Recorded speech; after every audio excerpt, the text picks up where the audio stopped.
Bonsoir, chères autorités. Bonsoir à ses parents. Mon nom, c'est Jarasuba Maïmouna Sondissi, ex-migrant de retour. Je vais vous conter un peu mon histoire, qu'est-ce qui m'a amené à l'aventure.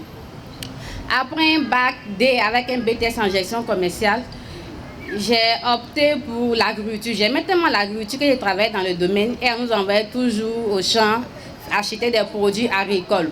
Mais dans ce domaine-là, c'est les hommes qui étaient toujours privilégiés. C'est à eux qu'on donnait le financement, pas à la jeune fille. Nous dit quoi? On va demander micro-crêpes. À ce moment, il y avait Advance, les autres micro-crêpes, on pouvait demander du crédit. Mais on ne nous a pas octroyé de crédit parce qu'on n'était ni mariés, on n'avait pas de biens durables. Et c'est comme ça, on était au nombre de 5 femmes dynamiques, 5 filles dynamiques. On a décidé d'aller à l'aventure. Quand on était pour aller à l'aventure, on n'avait pas de moyens. Mais vous connaissez, quand on travaille dans l'agriculture, avec le peu qu'on nous donnait, on a pu collecter de l'argent pour aller à l'aventure. C'est comme ça que nous sommes partis en Libye. Quand nous sommes arrivés en Libye, ça n'a pas été facile. D'autres ont pris la voie terrestre, d'autres ont pris vol, s'ils pouvaient arriver en Libye. Mais arrivé à Niamey, jusqu'à Agadez, vous voyez des pick-up où on met plusieurs personnes. On nous entassait comme des moutons. Et c'est là qu'on a perdu d'autres sur la route.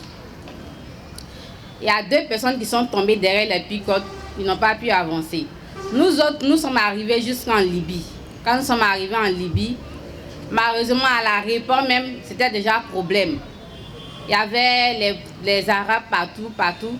Et c'est comme ça qu'ils sont venus nous chercher pour nous envoyer à la maison. Dès que nous sommes arrivés à la maison, 2 jours, 3 jours, ils sont venus nous kidnapper. Sans qu'on ne monte dans l'eau, déjà, on nous avait déjà kidnappés. Il fallait payer encore pour sortir, alors qu'on vient se chercher. Ça a été déjà un problème. Une fois, nous avons pris l'eau, les bateaux gonflables. Vous voyez un peu l'image à la télé. On nous a chargé 126 personnes dans le Zodiac. Le Zodiac, on était trop, le nombre était trop. 126 personnes dans le Zodiac. Et c'est là que j'ai fait le premier naufrage. Le bateau a commencé à... L'eau a commencé à rentrer dans le bateau. De 126 personnes, nous nous sommes retrouvés à 83 personnes. Vous avez vu combien de personnes on a perdu. Et c'est comme ça que la police vient nous chercher. Bon, la marine, on nous envoie dans les prisons des Zabrata. Pour ceux qui attendent beaucoup Zabrata, on nous envoie dans les prisons des Zabrata. Et là, on payait pour sortir. Tellement on était nombreux dans le pays des gens. Je vous dis, il y avait Maliens, Burkinabé, Guinéens, Côte d'Ivoire, Sénégal, toutes nationalités confondues. J'avais jamais vu auparavant les Somaliens, les Érythréens. C'est en prison des Zabrata que je les ai vus. Je vous jure qu'il y a un monsieur qui est venu écrire sur le tableau en arabe le nombre de personnes. Mais il y a un autre Somalien qui est venu écrire 500 000 et quelques personnes dans la prison des gens.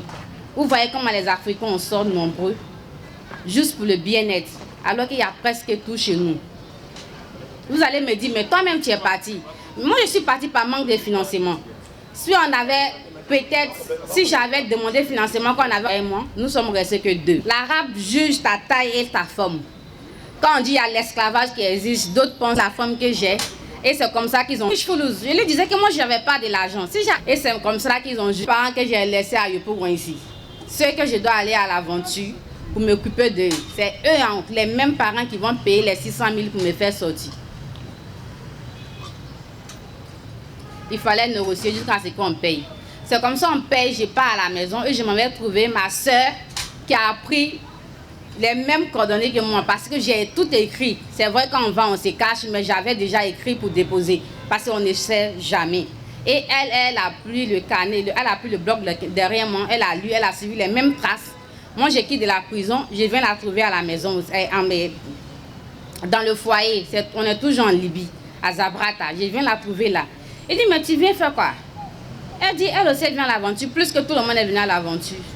Et c'est comme cela que 2 jours, 3 jours, dans la même maison, je viens de quitter en prison. La guerre des Zabrata s'est éclatée. Il y avait déjà la guerre de la Libye, mais c'est différent de celle des Zabrata. Chaque arabe cherchait à attraper quelqu'un. Et on nous appelait Africa Diamant. Quand tu attrapes un noir, c'est plus cher, surtout la femme. Quand on attrape une femme, le prix peut être 500 à 600 000. Mais quand on attrape un homme, c'est 200 000. Donc, chaque arabe, chaque petit bandit arabe cherchait à kidnapper une femme noire. Parce qu'ils savaient que s'ils nous attrapaient, ils allaient brancher les fils de courant sur nous, ou soit ils allaient envoyer d'autres dans les coins de, excusez-moi, dans les coins de connexion. Les parents forcément allaient payer. Et c'est comme ça que je reste avec ma soeur. On nous a kidnappés, on paye encore de l'argent pour sortir. Qui paye toujours? C'est nos parents qui envoient l'argent pour payer. Sinon, on risque de mourir. Et c'est là où on sort, on arrive à Tripoli. On veut rentrer en Côte d'Ivoire. En ce moment, on ne pouvait pas rentrer en Côte d'Ivoire parce que pour sortir même de la maison, c'est un risque. Toute personne peut te kidnapper sur la route. Il faut attendre forcément qu'on te fait signe pour aller t'inscrire pour pouvoir faire un retour. Et nous, on est resté là 6 mois, on ne peut pas rentrer. Jusqu'à ce qu'on rentre dans 1 an, on n'arrive pas à rentrer en Côte d'Ivoire. On tente encore de revoyager. Et ce jour-là, moi, j'étais allée aider une femme arabe qui venait d'accoucher pour ne pas rester à la maison comme ça. 2 jours, on nous dit qu'on va revoyager. Ils ont pris toute la famille pour aller. On était au moins 11 personnes à la maison, y compris ma petite soeur. Et tous sont allés au bord. Au bord de l'eau, c'est comme tu quittes ici pour aller à Bassam, pour aller Boza. Boza, c'est-à-dire tu prends un pirogue pour aller en Italie. C'est comme ça ma soeur est partie. 2 jours, 3 jours, on m'appelle pour me dire que son bâton a fait naufrage. Et c'est là que j'ai perdu ma petite soeur. Peut-être que je n'ai pas été une grande soeur exemplaire.